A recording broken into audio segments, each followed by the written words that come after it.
that will cook. Welcome back, my fellow fancy apes. In today's episode, we're gonna dive into that elusive yet tactile world of knife sharpening. You know, when I was younger, I didn't know that knives needed to be sharpened. I mean, it seemed to me that hammers always appeared to hold their shapes, right? And wrenches didn't appear to get any more or less wrenchy as time passed. So you can see why I would think that knives would stay sharp, that they would hold on to their knifiness. Okay. But a knife is not a static entity with fixed properties. No, no, no. It is a process, a happening. A knife is an object which exists inside of a dynamic state of flux, gradually transforming from edge to wedge with every chop. Once your knives stumble past the tipping point and go full wedge, you can take action. You can grab the Komodo dragon by its vast deferens and sharpen those knives. Alright, so the first thing we have to do is to level out our whetstones. Now, I have this porous little guy, two-sided, one rough, one smooth, which I'm going to soak for a few minutes or until the bubbles stop. Once it's soaked up all the water it could ever hope to soak, take out your stones that you're going to use and then draw a grid across them with pencil.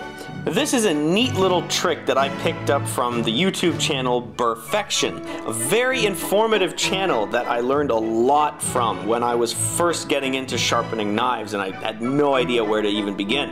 Anyway, as you rub your soaked flattening stone across your sharpening stone, you'll notice that some of the pencil marks will disappear faster than the other ones. Now this shows you exactly where the stone is uneven. When all the pencil marks are gone, you know that the stone is level and ready to use. Then, simply wash off all the stone paste and repeat the process with all the stones you plan to use, using the smooth side of the flattening stone for your higher grit sharpening stones. Now, let's take a look at the blade we're going to be sharpening. I mean, it's a very good knife, but even the best of knives, after a few months of daily use, you'll see that the edge starts to get all these krigs and crags on it, like an old Soviet road. When I attempt to push cut on this old tomato here, you can see that this really has ceased to be a knife and now functions more like a wedge. I won't be using this stone today, which is actually a good thing, because it means that I haven't damaged my knives to the point that this 401 grit, coarse as a cat's tongue, roughly hewn whetstone will be needed to grind away precious millimeters from my knife blade. Although, if I did need to use it, the sharpening technique would be exactly the same as with the other stones. Our first step on the road to sharpness is the 800 grit stone. This first stone is going to remove all of those little abrasions from the blade. And really, this is most of the work. After that, it's all about polishing your blade more and more and more. But realistically, using this level of grit, 800 to 1000, would be good enough for most anything. I'm just obsessive. Anyway, the technique is really simple. You want to grab the knife by the handle with one hand, and then with the other, position your middle finger on the tip of the blade with your index and thumb spaced out evenly along the length of the blade, as best you can. Now this ensures even sharpening, so you don't get parts of the blade that have been sharpened and other parts that are still dull. Then, at roughly a 30 to 45 degree angle, and with some amount of pressure, but not too much and not too light either, drag the blade along the stone with one smooth motion, and then do the same exact thing with the other hand.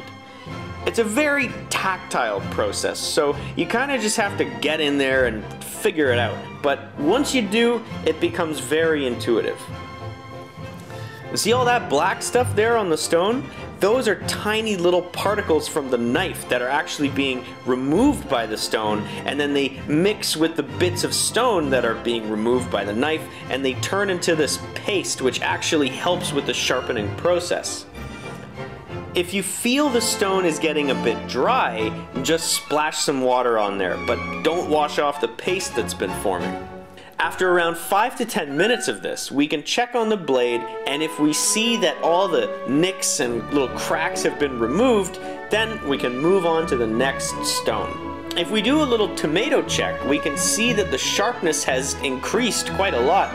I don't have to exert nearly the same amount of force on the old tomato here, but it still doesn't glide through like I want it to. So the next stone is our first polishing stone. 3000 grit. Now this is going to remove smaller bits of metal and start to give our blade a bit of a shine. It's the exact same physical process as before. After about 5 to 10 minutes, give it a spin and see how the sharpness has improved. See, it's almost there. We still have to push down slightly to get past those pesky knife-resistant tomato skins. Our last stone is 8000 grit, and we'll take our blade to the next level. This will give our blade a mirror-like finish, and it ought to pass through that tomato skin like creamed corn through a toddler. It even comes with its own little specialty stone to make that paste ahead of time. Then, just like before, sharpen away until it's time. When is it time, you may ask? Only time will tell.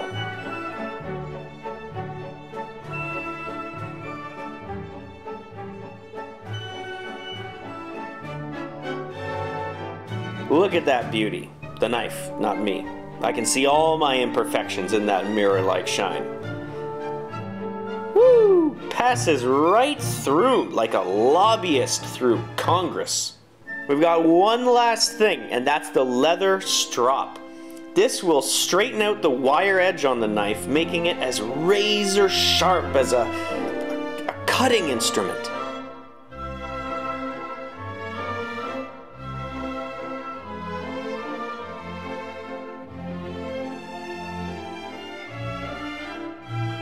I mean, sometimes in life you just gotta say boom shakalaka. Okay, one more for the thumbnail.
That's strange. Sauté.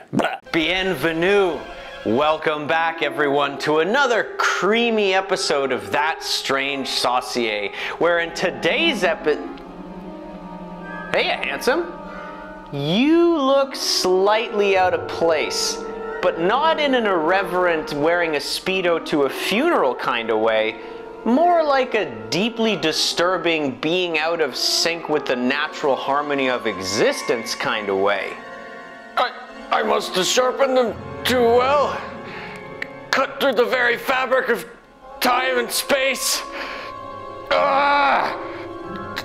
Tell me, in this version of reality, are we monetized?